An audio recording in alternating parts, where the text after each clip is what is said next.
হরে কৃষ্ণা। সকলকে প্রণাম। মঙ্গলাচরণ করে আজকের ক্লাস শুরু করছি। ওং অজ্ঞানতিমিরান্ধস্য জ্ঞানাঞ্জনশলাকয়া চক্ষুরুন্মিলিतं येन तस्मै श्रीगुरवे नमः। श्रीचैतन्यमनःभीष्टं स्थापितं येन भूतले स्वयं रूपं कदा मह्यं ददाति स्वपदान्तिकम्। नमो विष्णुपादाय कृष्णपृष्ठाय भूतले श्रीमते भक्तिवेदान्त स्वामिनीति नामिने।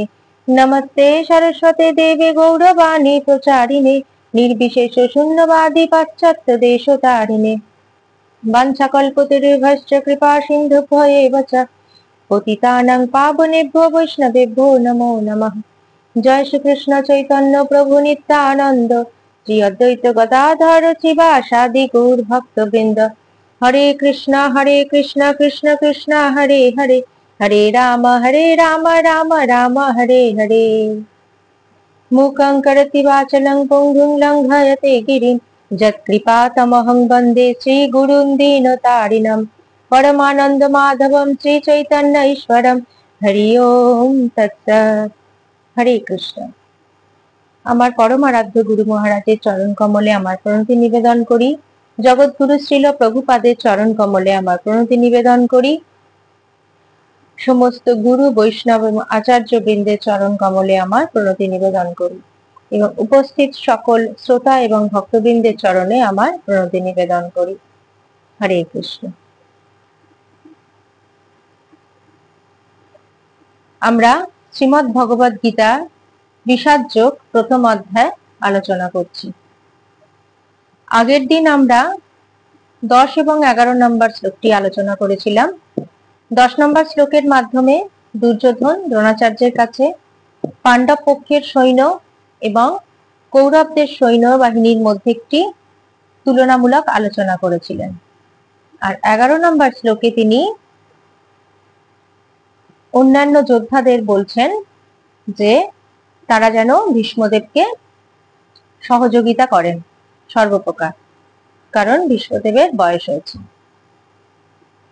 প্রকৃতপক্ষে দুর্যোধন কিন্তু ভীত ছিলেন পাণ্ডবদের থেকে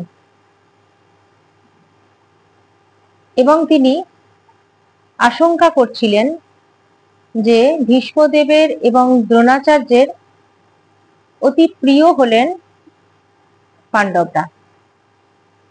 তো যুদ্ধ করতে করতে তারা যেন দুর্বল না হয়ে পড়েন পাণ্ডবদের জন্য।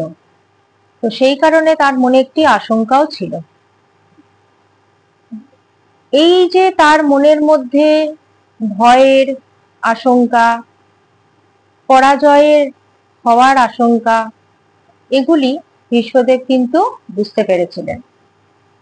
পরবর্তী শ্লোকের মাধ্যমে আমরা দেখতে পাবো ভীষ্মদেব সেগুলি কিভাবে দুর্যোধনকে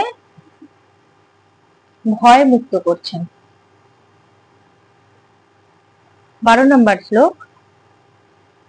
তস্য সঞ্জনায়ন হর্ষং কুরু বৃদ্ধঃ পিতামহঃ সিংহনাদং বিনাদশ্চৈ শঙ্খং দধ্মৌ প্রতাপবান। অনুবাদ: তখন কুরুবংশের বৃদ্ধ পিতামহ ভীষ্ম দুর্যোধনের হর্ষ উৎপাদনের জন্য সিংহের গর্জনের মতো অতি উচ্চ নাদে তার শঙ্খ বাজালেন।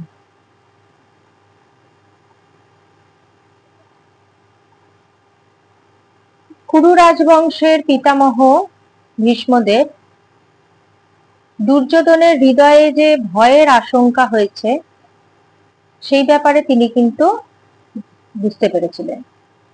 সেই কারণে তিনি তাকে ভয় মুক্ত করার জন্য তার শঙ্খ বাজালেন অতি উচ্চ নাদে, অর্থাৎ খুব জোরে তার শঙ্খ বাজালেন। এটির মাধ্যম দিয়ে তিনি দুর্যোধনকে আশ্বস্ত করলেন যে আমি যতক্ষণ আছি ততক্ষণ তোমার পরাজয় হবে না। তো আমরা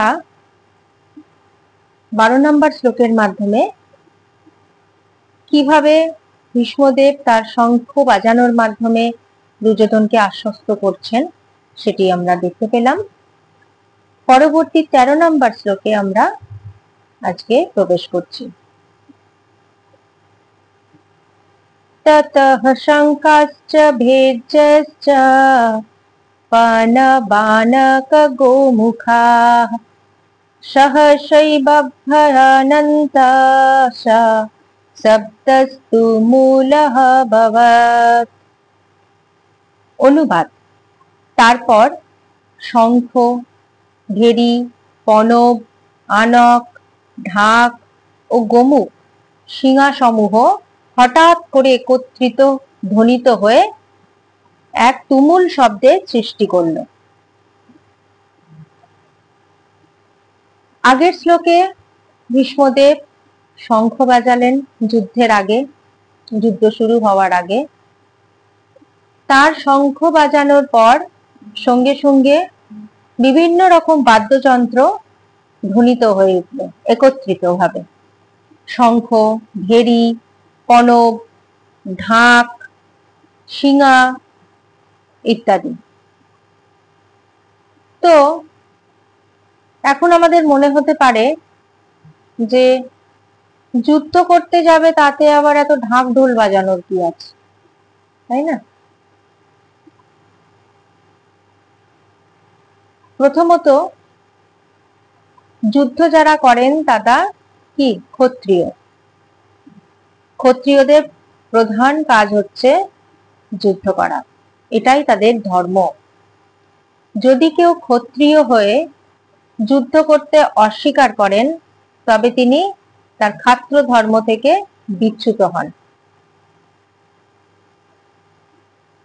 আমরা পূজা করার সময় নানা রকম মঙ্গল সূচক ধ্বনি বাজাই, যেমন শঙ্খ, মৃদঙ্গ, করতাল, ঘণ্টা ইত্যাদি।